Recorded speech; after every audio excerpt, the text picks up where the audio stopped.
Hi there, and welcome to today's goal setting event. Thank you so much for taking time out of your busy day to join me. I know you're busy, so let's dive right in. First of all, let's talk about what we're going to cover today on the webinar. So we're going to talk about how to set goals that stick. I'm going to give you 5 proven strategies to ensure that you reach your goals.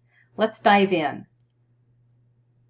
Before we get started, let's go ahead and commit to getting the most out of our time together.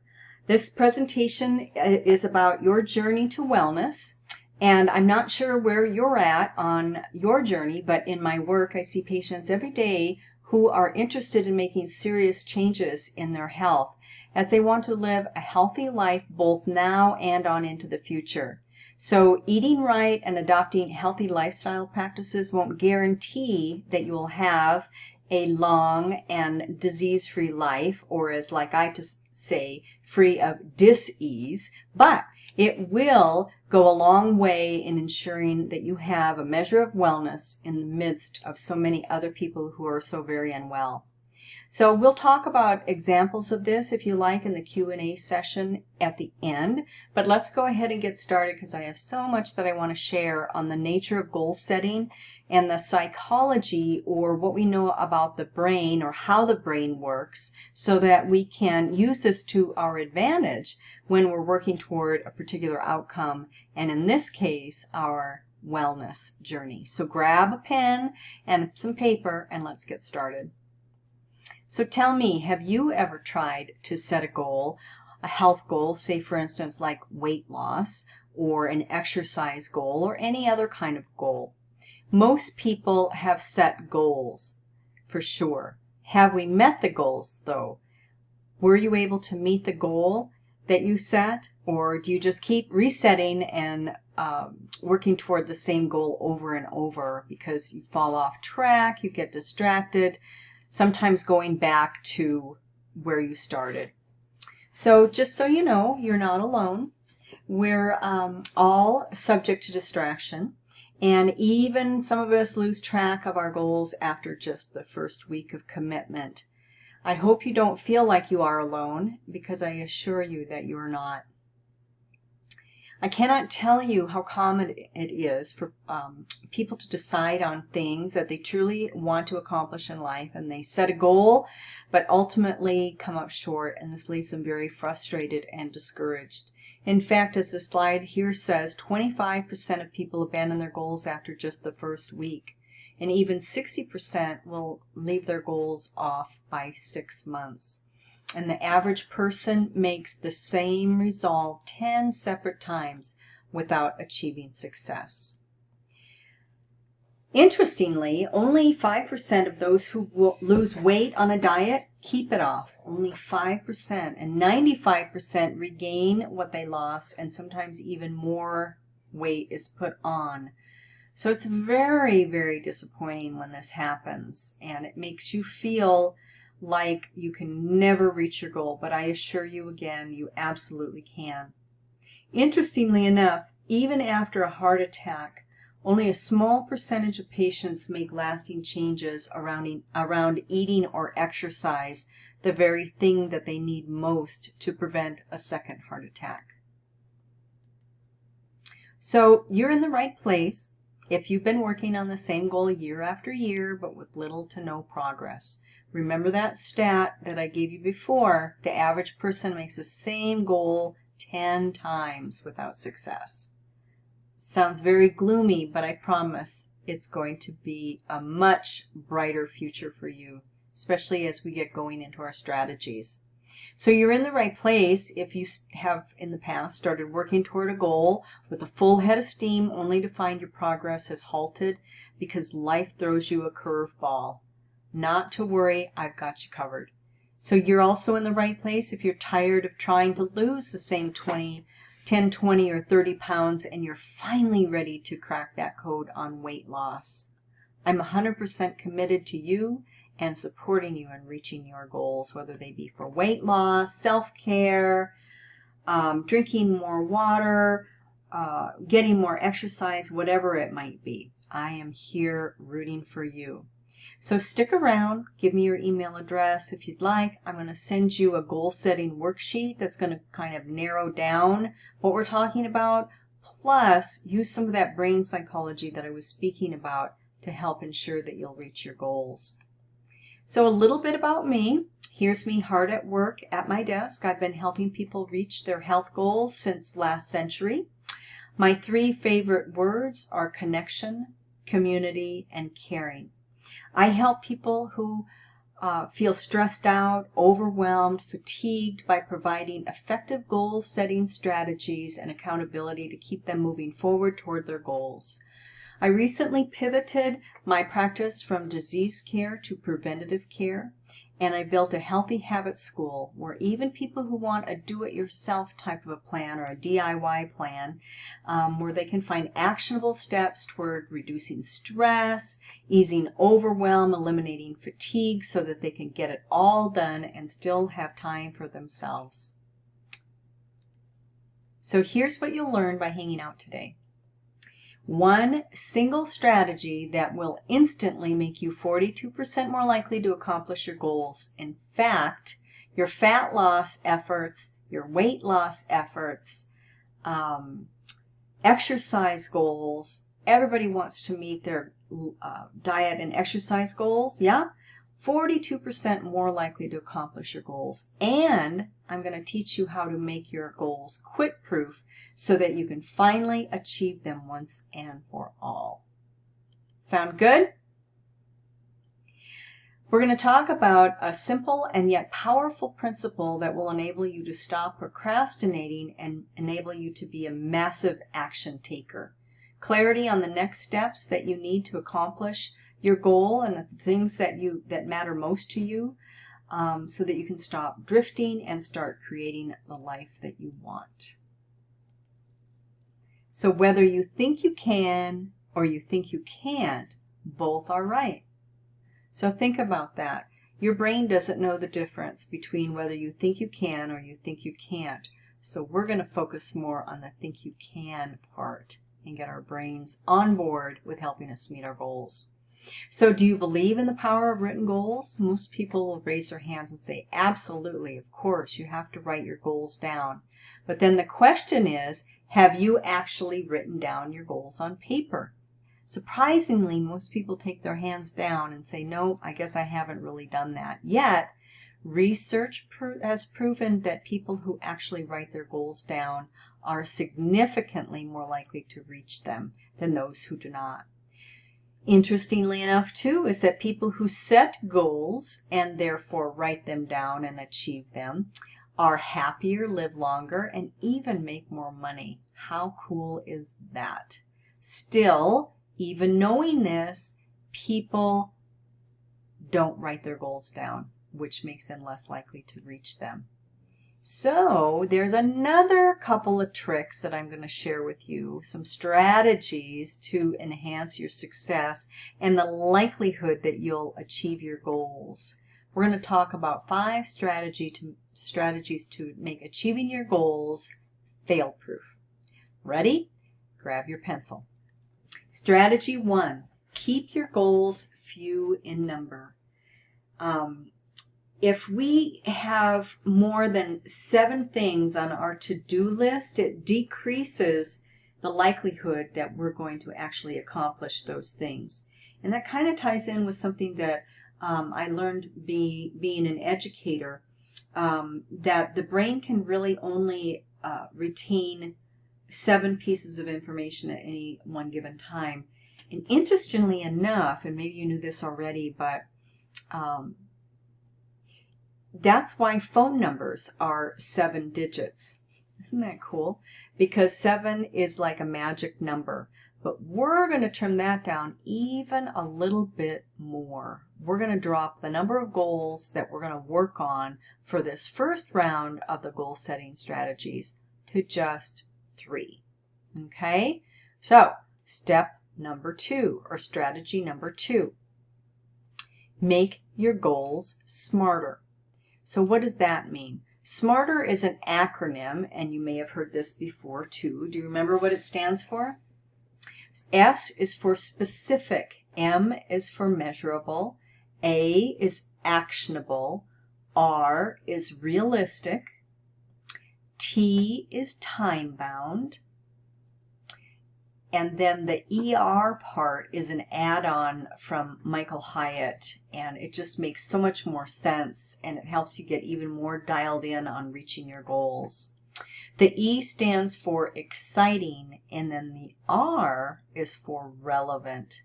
I'm going to go into a lot more detail on the formation of these SMARTer goals and give you some more examples of this in the next session. So let's move on now to strategy number 3.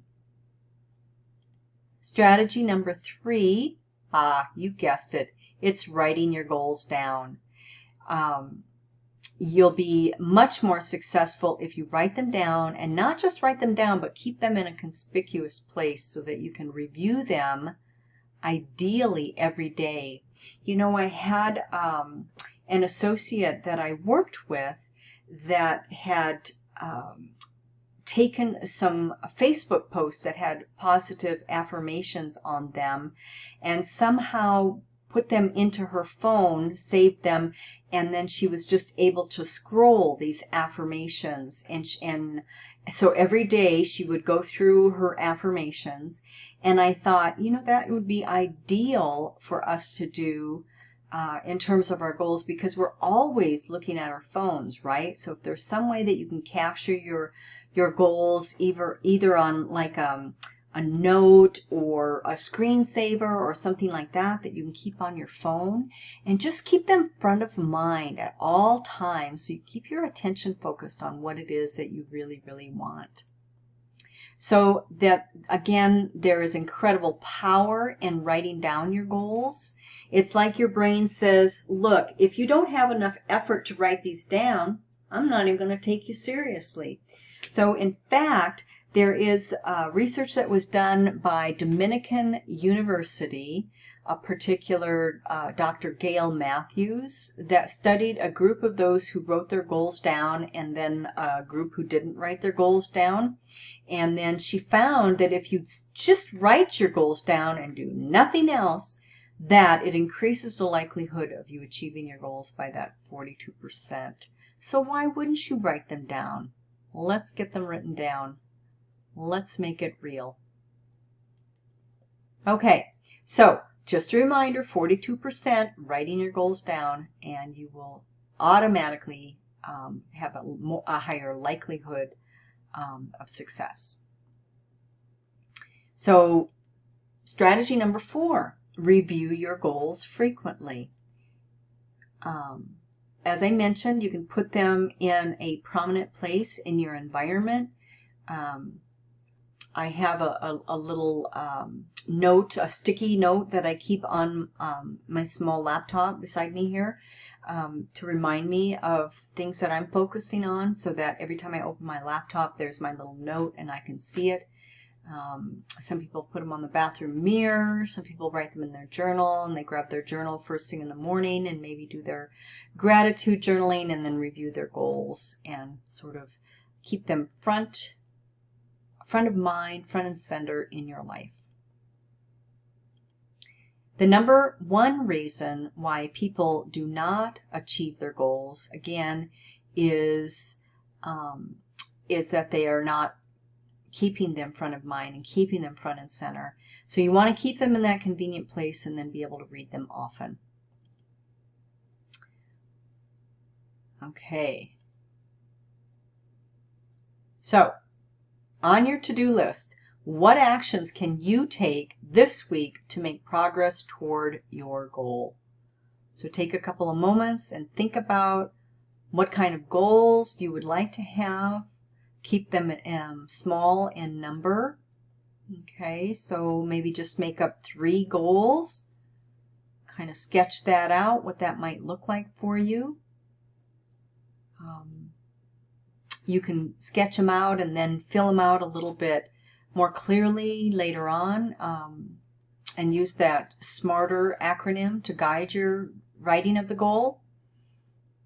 We'll take a look at that again, like I said, in the next session a little bit more closely, so you can have a clearer idea, but this is a great opportunity for you to just kind of get the wheels turning and think about what would you choose as your 3 top priorities, and then now thinking about what actions you can take to make progress towards your goal. And even if you can just come up with one action, and that action might be to keep them in that prominent place. Strategy number 5 is kind of an interesting one, but again, it's using that brain psychology, and that is to share your goals selectively. So what does that mean? Well, when you share your goals, when you say them out loud, your brain automatically thinks that you have accomplished your goal. That's how tricky our brain is and how we get off track in trying to reach our goals. So you want to share them, first of all, with people who are going to be supportive, right? You don't want to be sharing them with people who are going to be what I like to call naysayers, or those who don't support you in achieving your goal, or maybe even ridicule you and say, oh yeah, you've set that goal before, you'll never get there, you'll never, run that marathon or reach that weight loss goal, whatever it might be. So only share them very, very selectively, and only with people who are actually going to support you in reaching your goal. I know there's a lot to be said about making your goal public so that you're having a level of accountability, but again, there's that chance that you might be thinking, or your brain might be interpreting you're sharing your goal as if you have already met that goal, you've already accomplished it. So you have to kind of watch that. So when you're sharing with people, you want to share with people that you can trust, and then also it's nice if you're able to share with people that will hold you accountable. So you want to feel safe when you're sharing your goals. It might be your spouse, or it might not be your spouse. It might be a friend, or maybe a business partner or a coach, someone who is going to be empathetic with you, and possibly someone that will check in with you, say once a week, say, how are you going with meeting that goal? So that you don't end up making excuses, and they can help you stay aligned with your goals. And then someone who can also encourage you when you do make that little bit of progress, and not shame you or belittle you for maybe backsliding once or twice during the course of your time when you're trying to reach your goals. Okay, so that's 5 strategies. Let's go ahead and recap so that you can get those down. So you don't want to set too many goals. I recommend that we start out with just 3 goals. And because most of the focus here with these goals is around health and wellness, it can be about exercise. Certainly you can make a goal about achieving wealth or financial security, or a goal of having a new home, or can be a lot of different areas that you can focus on for goal setting.